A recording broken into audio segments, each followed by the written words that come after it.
the Northumberland Festival of the Arts. My name is Chris Cameron, and in this series, Northumberland Art Lovers, we talk with people who love art. Individual artists, leaders of arts groups and organizations, civic leaders, and other arts lovers in and around our county. Today, Felicity, Sidnell, Reid, and I get together for a chat with Olinda Casimiro, Executive Director of the Art Gallery of Northumberland. We hope you enjoy it. The Art Gallery of Northumberland promotes and provides access to art and related programs as a community gallery for the enjoyment and education of the people of Northumberland County. It's funny, normally we'd like to ask someone what challenges their organization has faced. I don't think I have to ask you what challenges we've been facing lately, but I wonder if I could convert the question a little bit and just ask you how you've been responding to the challenges of the last 14 or 15 months. Well, it's all been so very interesting, hasn't it? You know, there has been a bit of a silver lining for some institutions, and we're one of them. We've taken the opportunity to really look into the gallery as far as its policies and its procedures and its governance. So we've been afforded the time to do that mindfully and thoughtfully. So that's from the organizational perspective. The challenge, or the greatest challenge for our gallery, of course, we're a museum, and our greatest asset is people. And so when you're closed, you don't have your greatest asset. So that's been really challenging, that engagement piece, that staying connected with our community and beyond. You know, it's been challenging, but we've done some great programming and reached out into our community of members. So that's been okay, but you know, it does make you think about the role of the museum or the public gallery in defining its new role, and what other opportunities there might be to look at our model and revisit the question, does it need to change? And yes, it does. So, you know, and I think we're beginning to see that change as we are all patiently waiting to be reopened. So yeah, that it has been a huge challenge for our institution, like our sister institutions. We're all feeling it. And actually, I mentioned earlier, I was attending the Canadian Museums Association conference this week, and you know, everyone is on the same in the same boat and on the same thought process. Yes, I can see that, and we can all see how, you know, the challenges sometimes give rise to new innovations as well. So I think that's true, and I'm sure that Northumberland Art Gallery is no stranger to innovation. Right, and Chris, here we are on Zoom conducting an interview. Who would have thought, right? So yes, we're all about moving that forward. Digitizing our permanent collection has become a priority. So we are, well, we should be halfway there, but we're waiting to have our photographer in to get us there. So once we have that captured, we can then animate how we will curate future shows. Of course, thanks. Felicity? Well, that I was going to ask you to tell us more about the collection, but I think you've said quite a lot of interesting things there. So I think I'll change my question and ask you about how you see when the gallery comes back to life and lets people in. Right. So are you looking forward to any what will be the principles upon which you decide to exhibit things? I mean, are you going to have, what kind of exhibits do you see in the future as being important? Right. So if I can just dial back a little bit to continue on the thread and then walk into that question. One of the other challenges that we were facing last year was, how do we accommodate our contracts that we have with our artists? And how do we move our exhibitions into other years? Our gallery plans 2, 3, sometimes 4 years in advance. How do you then move an artist exhibition into another space? And so, of course, we've had to accommodate that. Currently, we were open right up until April 2nd, and Amy Shackleton, who is a wonderful mid-career artist, in engaging with her exhibition, we decided that she would create a mural in our small gallery. And it took her 4 weeks to create this wall mural, and then we were closed. So that beautiful, gorgeous mural has been sitting there waiting to be seen. But the interesting part is her partner, Julian Brown, created a augmented reality piece that goes with this mural. And, it has these icebergs that move around. And really her show is about attention to the climate emergency that we're facing. So I'm excited to get folks in June to see the show before it has to come down. And it has to come down because the show that's coming this summer was postponed from last summer. So you see, these are the challenges that we are dealing with. And, how do you accommodate that? So we will get through this year and try to find a level of normalcy of what was before we launch into the what will be. Our board and myself have launched into a strategic planning process, just finished the field work, if you will, last week.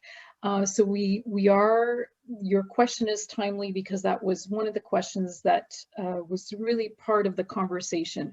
What does the gallery look like when we reopen, and how does it inform our curatorial staff moving forward, and how do we address those very difficult questions? So stay tuned, it's coming. Well, thank you for telling us about it. Lots of ambitions for sure. My gosh. Yeah, we can all wait and wonder what's going to happen when we get all opened again. A great outpouring of everything, I think. Can I broaden the questions a little bit to ask you where you see the arts in Northumberland County and why you think that they're so important? So all the arts, I think, are very important to our well-being. I feel that through art, it's a form of communication. And when you have a common ground such as art for communicating, it also helps to inform other cultures. It allows them to express themselves. So to me, art has such a value in the fabric of our Northumberland County. It's rural and so filled with creative talent. So whether it's through music, through theater, through song, there's just visual arts, there's just so much of it there. And our community is resilient. And I think a lot of that resiliency comes through the language of the arts and the communicating through the arts. I remember 4 years ago when I came to Northumberland, just being so taken aback by the welcome of the arts into people's homes, into their lives, and the continuous development of interest that exists. That curiosity, you never want to lose that curiosity. It exists in our community. So it's great. It's really, really wonderful. We're so lucky. I don't know people know how lucky they are to have the breadth of opportunity within our community that supports it, that shows it, that buys it, that just donates to it, whether it's your time or monetary. It's just so amazing. I think that's right. I think the support is is one of the most important things where the arts is sort of kept afloat on a sea of support, and I think it's so important. Right. And Chris, that's how that thought process is how we began our own spotlight series at the gallery, in which we feature other. Now it's a much intimate setting in the gallery because it's much smaller. And this year we've gone digital, but that's behind that spotlight series, is that providing that sense of intimacy and connection to our colleagues in the cultural sector through Spotlight. Thanks so much. Yes. Felicity, over to you. I was going to ask you about your Spotlight series because that is an extension of the the, you know, you're reaching out there to the community with something different from the gallery, and it's been Right. successful, hasn't it? Very successful.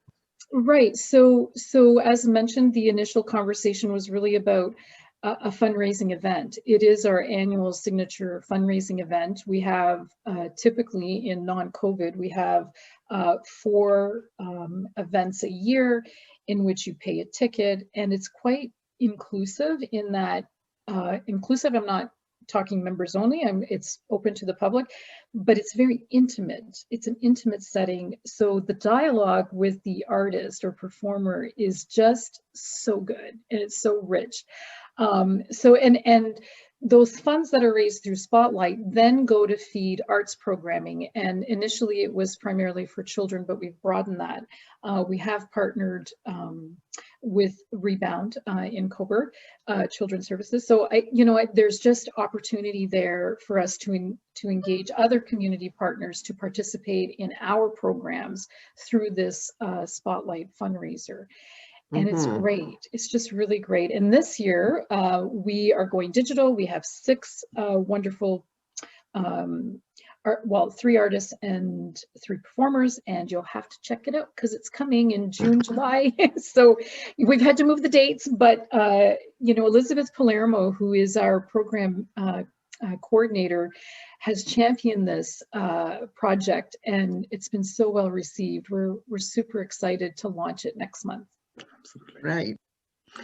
Oh, finally, I'm going to ask you to make a comment about the Northumberland Festival of the Arts in 2022 and how you think that might contribute to the community. Well, I'm super excited. Good for you for spearheading this opportunity for us, all of us. I think it's engaging. I think it'll be welcomed and well received, especially this year, given that everyone, I think, really wants to get out there. Your festival is on my radar, and Felicity has been for a couple of years, right? We are thrilled to partner however we can, and it's going to be amazing. I think it is too, because that's what I'm looking forward to, collaborating and getting together with other people, and it's a lot of on mass partnerships and collaborations, we're not here to compete with one another. We are here to partner with one another, to share our knowledge and to share our experiences with one another. And really, when I was talking about art as a communication vehicle, it's really that, isn't it? And it's a time for us to gather. It's a time for us to open share, and it bonds us. It helps us heal. Like, we've had a terrible year plus, right? So yes, it's going to be fantastic. Thank you so much, Olinda. That was really fun talking to you. Well, thank you so much. It's so nice to see you both. I look forward, Chris, to meeting you live in person, and Felicity, we will look forward to the festival this fall. And we're here to support you. Thank you. Thank you. And I guess I'll just sign off by saying we've been talking to Olinda Casimiro, Executive Director of the Art Gallery of Northumberland in Coburg. And we thank you, Olinda, again for joining us, and we'll look forward to next time. Take care.